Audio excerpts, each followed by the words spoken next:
Bueno, el primer tema que vamos a ver hoy es el código ASCII que se quedó en una actividad de tarea.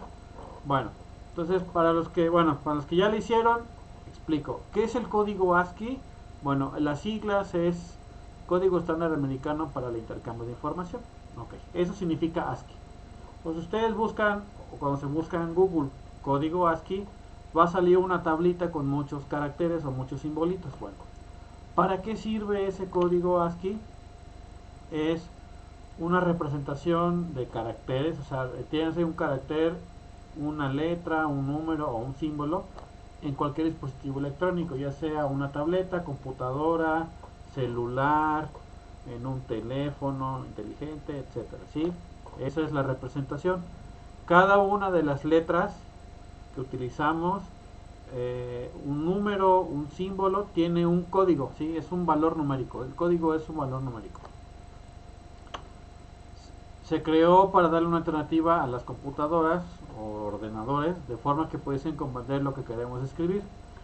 Es decir, anteriormente las computadoras al inicio no se podían entender entre ellas, ¿sí? Entonces cada una tenía como que su propio lenguaje o su propio código, ¿sí? Entonces si yo iba a algún lugar y había una computadora de otra marca, pues me tenía que aprender el código de la otra computadora, ¿sí? Para poder escribir. Entonces, ¿qué hicieron? Hicieron un como código universal o estándar, ¿sí? Que todas las computadoras de todo el mundo entendieran. Entonces, es el código ASCII. Okay. Se divide en tres partes. Bueno, son 255 caracteres, pero está dividido en tres bloques, bueno, tres bloques de códigos, ¿sí? Los primeros 32 dice son códigos no imprimibles y se diseñaron para controlar como por ejemplo a las impresoras.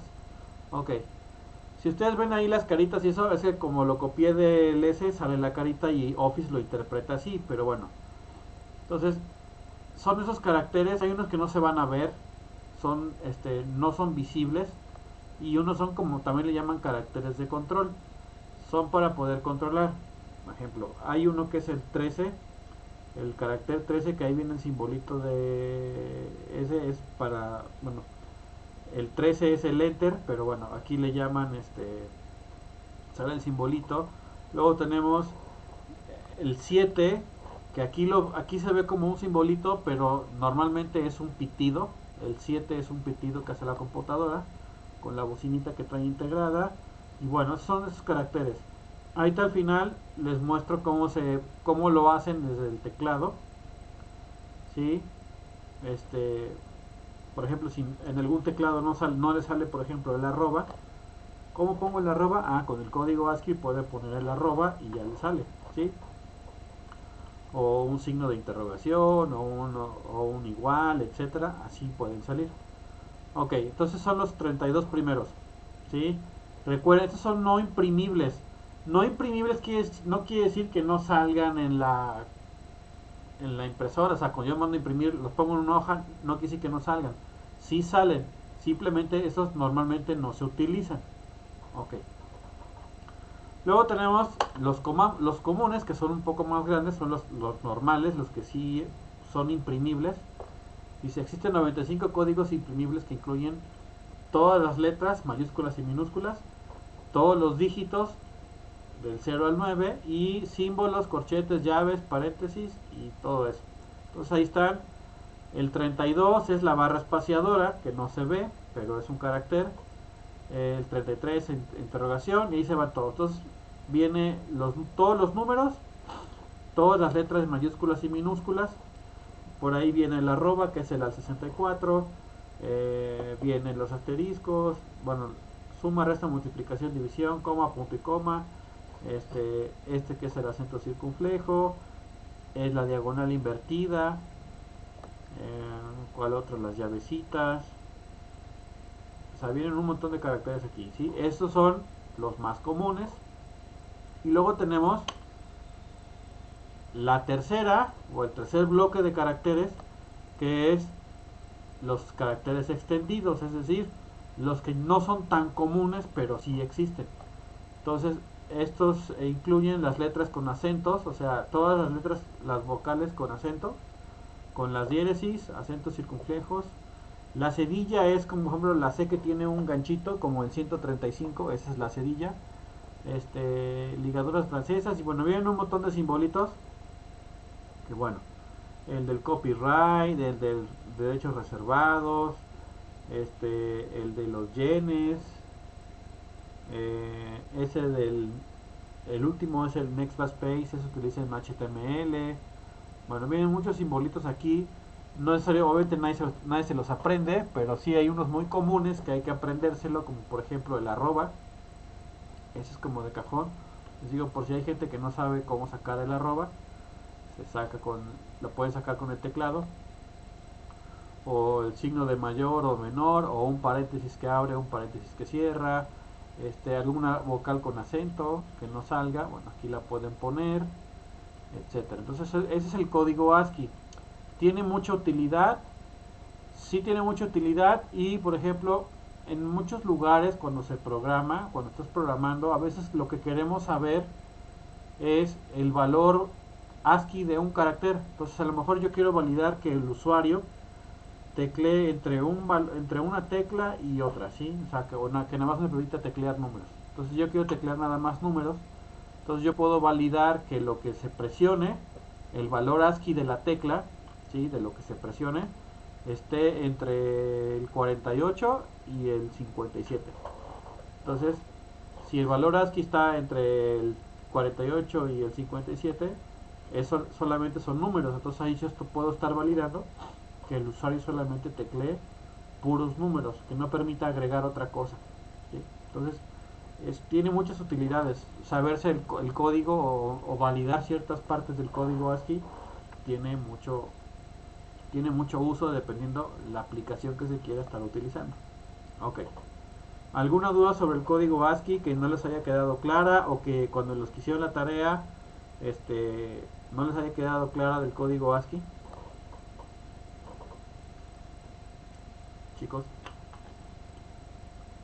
Yo cuando investigué la tarea como que me confundió un poco todas las definiciones que venían y pues no sabía que era como esto de que con teclados ponías como hacer cosas, pero, o sea, ya entendí ahorita, pero me había confundido al principio porque me revolvieron como todas las definiciones. Ajá, porque luego que vienen, es que está el normal, que es de 128, y luego tenemos el extendido, que es hasta 255 caracteres. Entonces normalmente hay una página que se llama Código ASCII, y ahí te explican todo, y viene un poquito enredado algunas cosas, pero viene la tablita. Entonces si no tenemos la tablita, pero ¿por qué vienen así? Entonces está un poquito enredado, pero bueno, el ASCII es para que las computadoras todas entiendan el código, es un código universal, ¿sí? O estándar. ¿Cómo le podemos sacar las caracteres? Bueno, con el teclado de la computadora presionamos la tecla Alt, y de ahí con el teclado numérico que está del lado derecho, tecleamos la combinación de números, ¿sí? La que es desde el 0 hasta 1, 2, 3 hasta el 156, y me va a salir un carácter. Ahorita se los pongo al final con el blog de notas para que vean. Ok. Entonces, para eso sirve el código ASCII. Repito, no es necesario aprendérselo, que nadie se lo sabe todo completo, pero sí hay algunas letras que sí es importante sabérselas. Ok. ¿Alguna otra duda?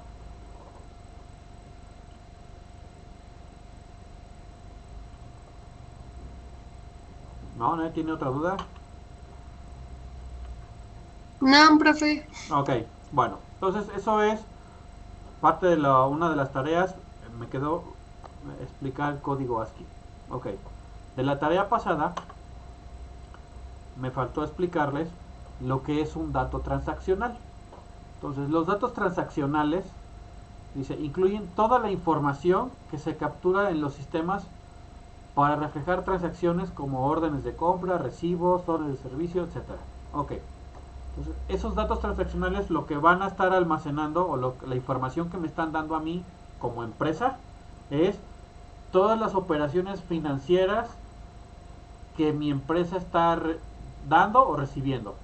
Si yo compré algo, si estoy vendiendo algo, si devolvía algo, son operaciones de transacciones, ¿sí? ¿Qué es una transacción?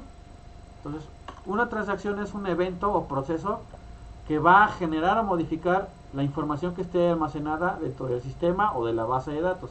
Es decir, si ustedes, si nosotros vamos a comprar a un Oxxo, ¿sí? Ah, me quiero comprar una coca, unas papitas, o voy a un Fasti, o voy a una farmacia, o voy al súper, ¿sí? Cuando nosotros compramos, la cajera o el cajero pasa el producto por el código de barras y se va poniendo ahí los productos o el producto y ya. Usted es tanto y ya pagamos. Cuando nosotros pagamos, ¿sí? Ellos van a generar o van a modificar la información de la base de datos. ¿Qué información van a generar? Van a generar una venta. Entonces, esa venta, en esa venta viene ahí el número del folio de la venta, no sé, la venta 50. Y va a venir la fecha, la hora, qué productos se compraron o qué productos están en esa venta, con cuánto se pagó, ¿sí? Y cuánto fue el cambio, ¿sí? Todo eso es una transacción. ¿Y qué se modifica? ¿Qué se va a modificar en el caso del almacén? ¿Sí? Si yo compré una coca y unas papas, ¿sí? Entonces, de las del total de papitas que yo tengo, ¿sí?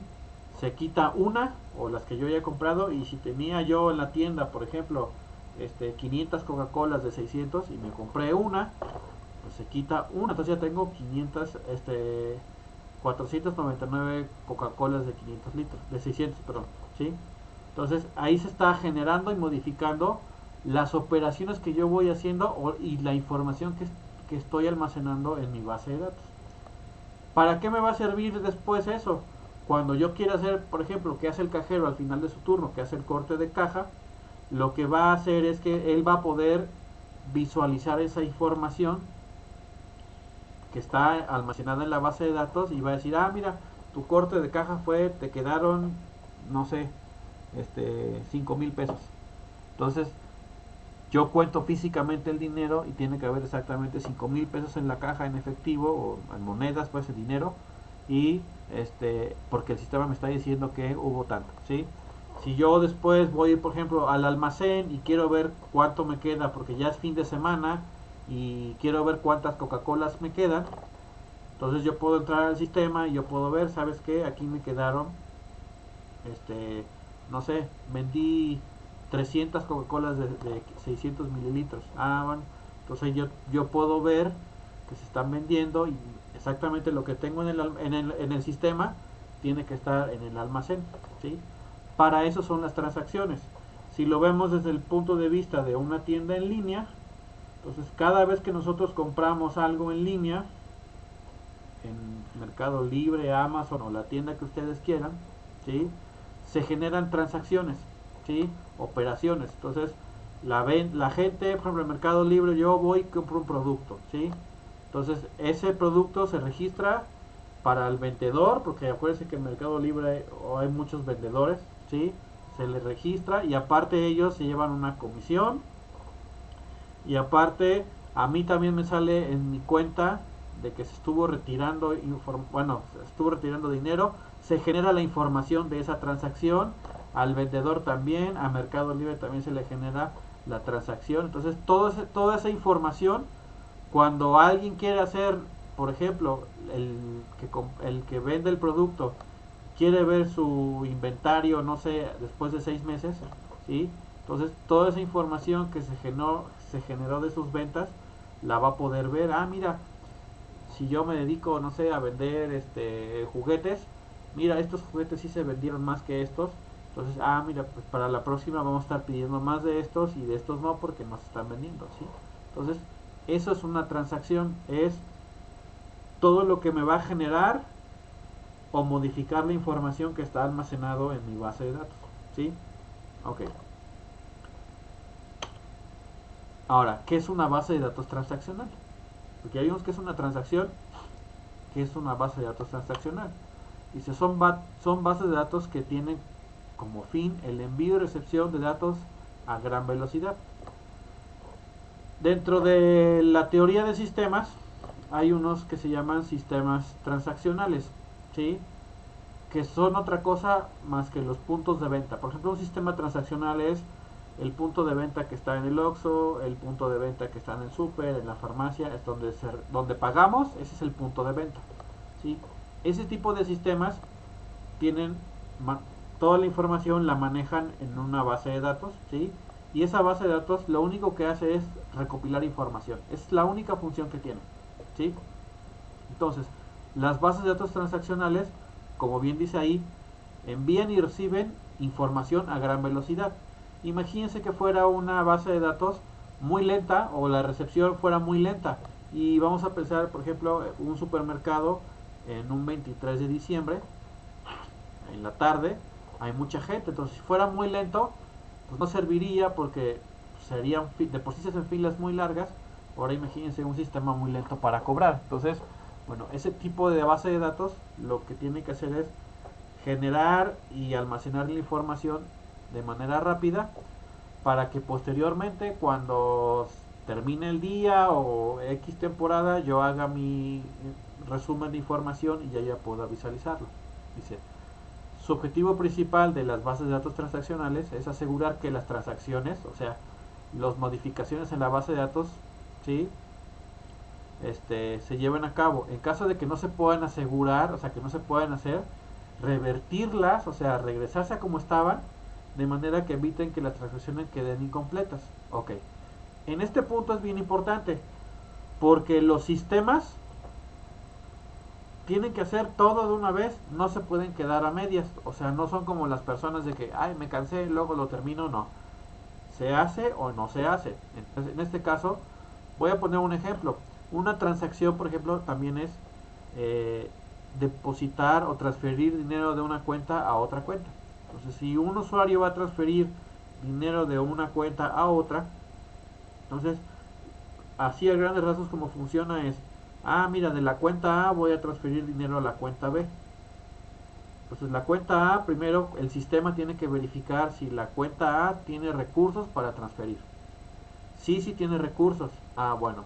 Entonces, haces la operación de que le vas a quitar no sé, 2,000 pesos a una cuenta y se los vas a transferir a la otra. Entonces, ¿tienes la cantidad que me pides? Sí, sí la tengo. Bueno, entonces resta esa cantidad, ¿sí? Y después esa cantidad súmasela a la otra cuenta, a la cuenta B. Y al final se debe de quedar guardado o debe de ver reflejado que la cuenta A si tenía 5,000 pesos y le quité 2,000, le van a quedar 3,000. Y en la otra cuenta, si tenía 500 y le pasé 2,000, ahora tiene 2,500, ¿sí? A eso se refiere que las operaciones se tienen que llevar a cabo. Si por ahí en alguno de esos procesos para transferir el dinero llegara a fallar algo, llegar a fallar es que el sistema pierda conexión, que se vaya la luz, algún error en el sistema, el sistema debe de poder revertir el cambio, es decir, ya no hice toda la operación completa, entonces regreso todo a como estaba originalmente. Entonces a lo mejor por ahí sí resté los 2,000 pesos, pero ya no se llevó a cabo. Entonces, pasado un tiempo, lo que va a suceder es que el sistema me va a regresar mis 2,000 pesos. Entonces ya tenía 5,000, tenía 3,000, me lo regresaba otra vez a 5,000 y ya todo estaba normal. Y la cuenta B ya no recibió su dinero porque hubo un fallo. Cuando ya todo esté normal, vuelvo a hacer la operación y ya se debe de poder. Todos los sistemas tienen que poder recuperarse de ese tipo de errores. Si por ahí un sistema un sistema transaccional, ¿sí? Donde se hacen operaciones, no se recupera de eso, no sirve, ¿sí? Nunca va a servir. Un ejemplo muy claro es si ustedes van al cajero automático y quieren sacar dinero del cajero y el cajero no les da el dinero, pero ahí les marcó que sí les dio, van a decir, el banco ya me transó la lana, porque uno podría decir eso, ¿no? No, lo que pasa es que el sistema tuvo hoy, por ejemplo, el cajero tuvo un error y no te pudo dar el dinero. Sí te marca que te lo dio, pero físicamente no te dio el dinero. Entonces, ¿qué sucede ahí? Hay que esperarse, no sé, unos 5 o 10 minutos, se vuelve a introducir la tarjeta y ya debe aparecer mi cuenta como estaba originalmente antes de esa operación. Quiere decir que el sistema sí se pudo recuperar, en este caso el sistema del cajero automático sí se recuperó de ese error que tuvo, y entonces ya, ahí está mi dinero otra vez, no se perdió nada, ¿sí? Ok, entonces esa es una base de datos transaccional, la que permite enviar y recibir información, pero de manera rápida. Para que esas bases de datos transaccionales sean eficientes, tienen que cumplir una cosa que se llama el test ACID. Ahorita lo voy a explicar, que es el dichoso test ACID. Ok. ACID es un conjunto de características o propiedades que garantizan que las transacciones, o sea, las operaciones en una base de datos, son fiables, o sea, que se cumplan y que el usuario sea seguro de que las va a hacer. Ese test ACID son esas 4 que ven ahí. Son siglas en inglés. Es atomicidad, consistencia. El I es el aislamiento, o en inglés se llama isolation, y la D es durabilidad. ¿Sí? Ahorita vamos a ver esas 4. Entonces, ese test ACID, la atomicidad, que sería la primera, dice cualquier cambio de un estado que produce una transacción es atómico, es decir, o ocurren todos los pasos o no ocurre nada. Es el ejemplo que les ponía de cuando se hace la transferencia de una cuenta a otra. No se puede quedar a medias el proceso, se tiene que hacer, porque si no se queda a medias no me va a servir. Dice, en otras palabras, esta propiedad asegura que una operación se realiza o no se realiza, por lo tanto, el sistema no se puede quedar a medias, ¿sí? Ningún sistema se queda a medias, ¿sí? Otro ejemplo, como que no es transaccional, pero así sucede, cuando estamos actualizando el celular, por ejemplo, o la tableta o la computadora con Windows, te dice actualizando el sistema, por favor no apague ni desconecte el equipo, ¿sí? ¿Por qué? Porque se va a quedar, está haciendo algo a medio camino. Ok, si nosotros apagamos, por ejemplo, la computadora y se está actualizando Windows y se va la luz o desconectamos la computadora, ¿sí? Lo que va a hacer Windows es que cuando la iniciamos se tarda un poquito y entonces se va a regresar a un estado anterior, ¿sí? A como estaba antes de las actualizaciones. Eso es lo que hace el sistema, ¿sí? Entonces es un ejemplo de lo que es la atomicidad. O se hace una cosa o no se hace ninguna. ¿Sí? Se tiene que hacer todo o nada. Ok. El otro es la consistencia. Ok. ¿Qué es la consistencia en los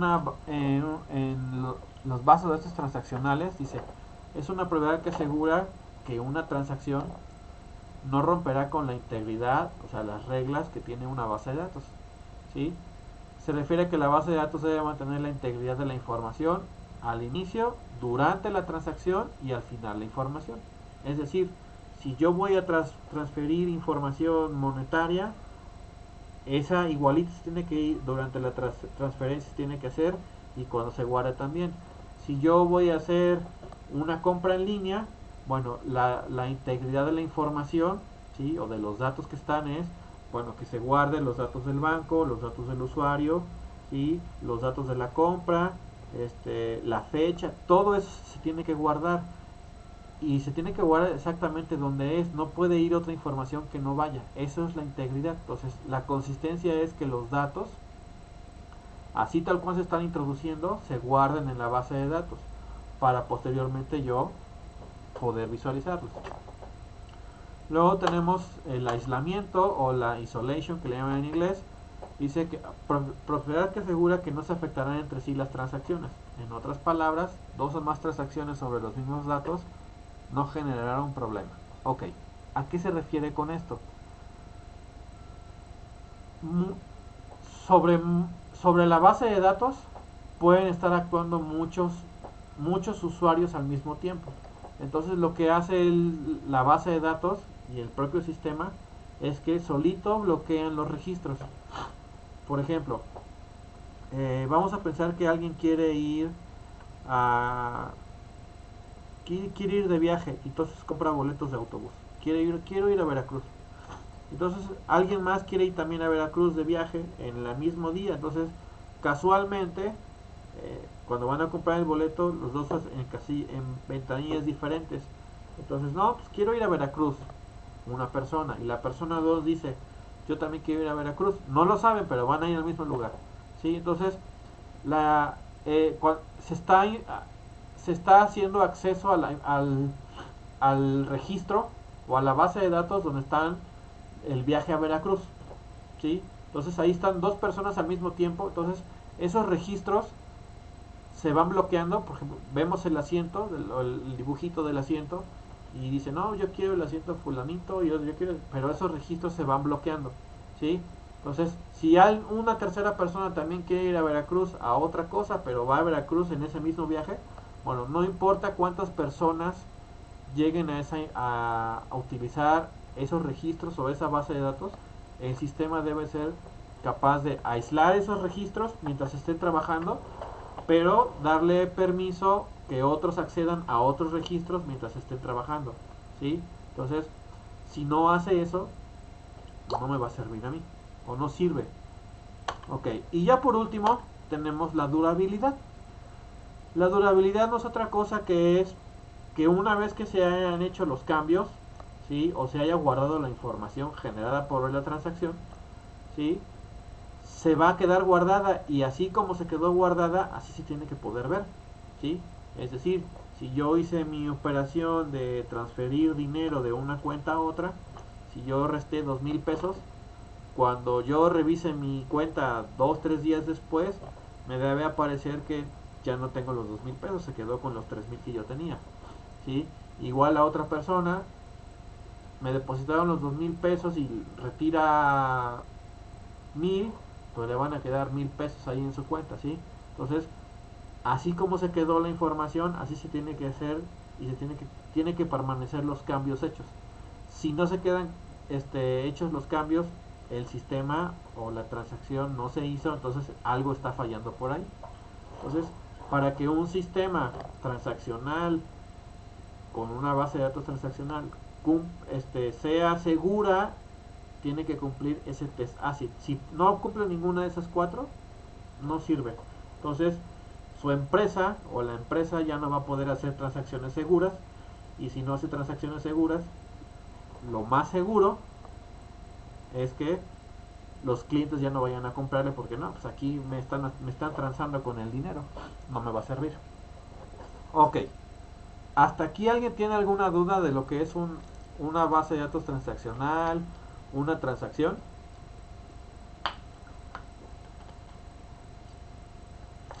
Chicos, No, profe, ninguna duda. ¿no? Ok, bueno. Entonces, ya con esta parte de los datos transaccionales, se acaba en parte, lo del Big Data, ¿sí? Que eran los otros dos tipos de datos, bueno. Y ahora vamos a ver un tema nuevo, que es la transformación de datos. Es decir, ya recopilamos la información, ya la acomodamos, la organizamos, pero ahora hay que transformarla para poder visualizarla y acomodarla realmente a donde va.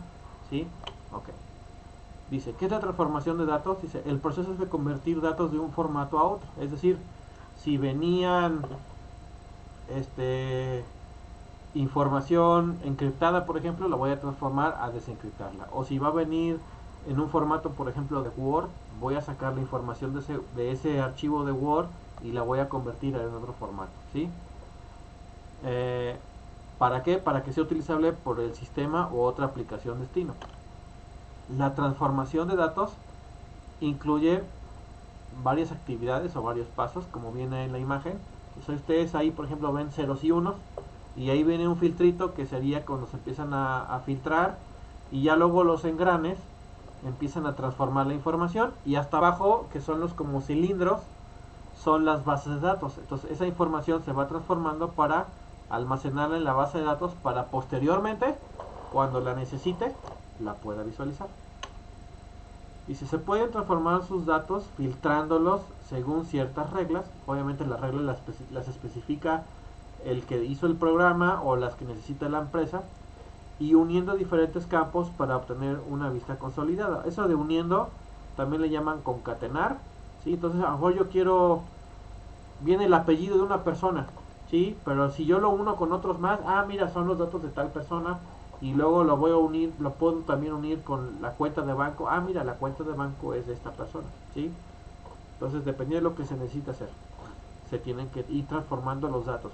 Recuerden que en el Big Data la información viene de muchos lados y viene de diferentes maneras. Entonces, lo que queremos hacerlos es transformarlo para que todos sean de una misma forma y los pueda yo interpretar. La transformación de datos es el paso intermedio entre la extracción, transformación y carga de procesos, que era el ETL, que ya lo habíamos visto anteriormente. Dice, las herramientas ETL tienen varias funciones predefinidas que se pueden utilizar para transformar sus datos de manera rápida y eficiente. Entonces, como viene ahí en la imagen, tengo los datos, los voy a extraer, los voy a transformar y luego los voy a guardar o los voy a cargar en algún lugar, una base de datos, un archivito, los puedo subir a la nube, en una base de datos que esté en la nube, donde yo los necesite, ahí los voy a estar guardando. Los pasos importantes para la transformación son los siguientes. Uno es identificar la estructura de los archivos fuente. La estructura es de dónde vienen. Vienen en una imagen, vienen en un archivo de Word, en un PDF, vienen de un archivo de Excel, en un audio, en un correo electrónico, en una imagen. O sea, tengo que ver de dónde viene el archivo, ¿sí? O la información que yo quiero.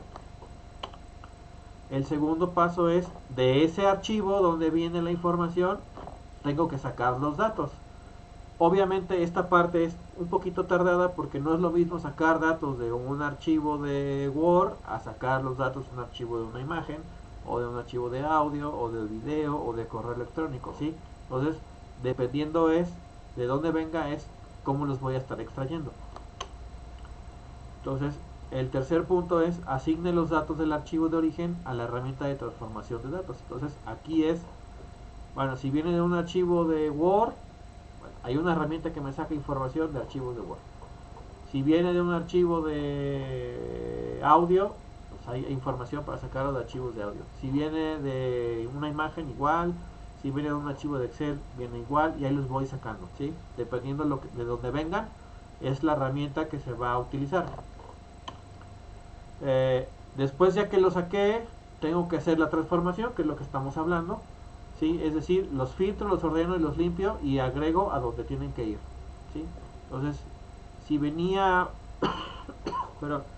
un archivo de audio, unos datos, bueno, saco esos datos y los voy a convertir de manera que se puedan guardar también en la base de datos, pero con el formato que ya les corresponde.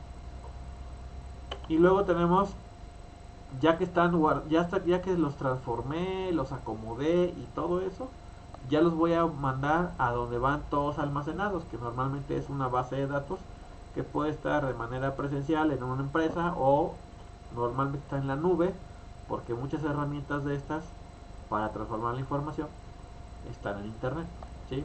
Okay, entonces esos son los 5 pasos que se utilizan para transformar la información. Si no se transforma, se va a hacer un relajo poder extraerla toda, porque les van a decir, agarra y sácame la información. Mejor usamos herramientas, las acomodamos y ya me sale todo, como dice ahí, limpio y ordenado para poderlo utilizar. Y ya por último, esta diapositiva dice por qué es importante que se transformen los datos. Dice, las empresas necesitan transformar datos por varias razones, como por ejemplo migrar datos, es decir, los voy a pasar de un lugar a otro, pero a lo mejor pasarlos de un lugar a otro me implica cambiarles el formato, ¿sí? Que ya no sean de Word, que sean archivos solamente de texto. Ok, bueno, entonces los voy a estar migrando. Oye, es que te mandaron puros audios, estos clientes mandan puros audios porque tú les dijiste en la plataforma que te podían mandar audios. Te mandaron bueno, pues los voy a guardar, pero no voy a guardar los audios. Yo nada más quiero ciertas cosas claves de esa información. Bueno, eso es migración. Los voy a pasar de un lugar a otro. El otro es consolidar. Consolidar registros es los voy a almacenar como un todo, pero por registros. Se los voy a ir organizando por registros. Eso es consolidarlos. Y luego ¿Por qué también tengo que transformarlos? Porque a lo mejor ahí se va a repetir, puede ser que alguna información se esté repitiendo y entonces yo no quiero información repetida porque entonces voy a tener espacio de más. Entonces nada más pongo lo importante y lo que ya está repetido lo desecho, ¿sí? Para eso también hay que transformarlos y en parte limpiarlos. Porque les voy a cambiar el formato, obviamente porque mucha información viene con diferentes formatos.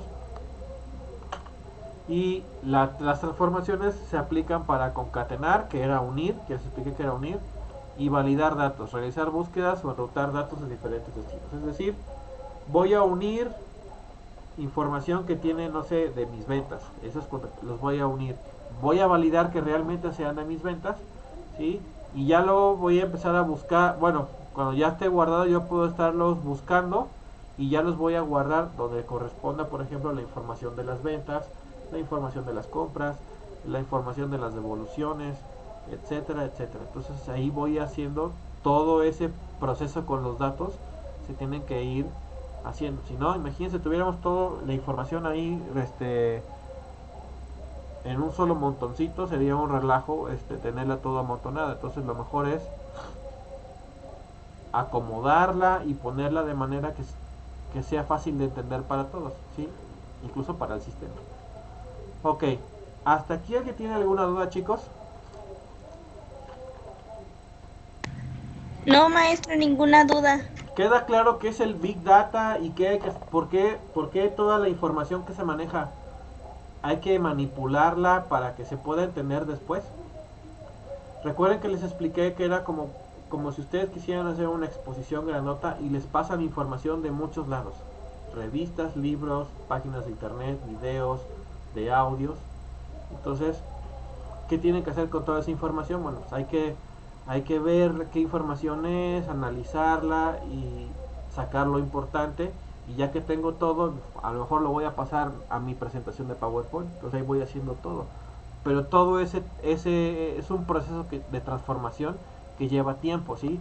Hay que filtrarla, hay que acomodarla a la información que viene de las revistas.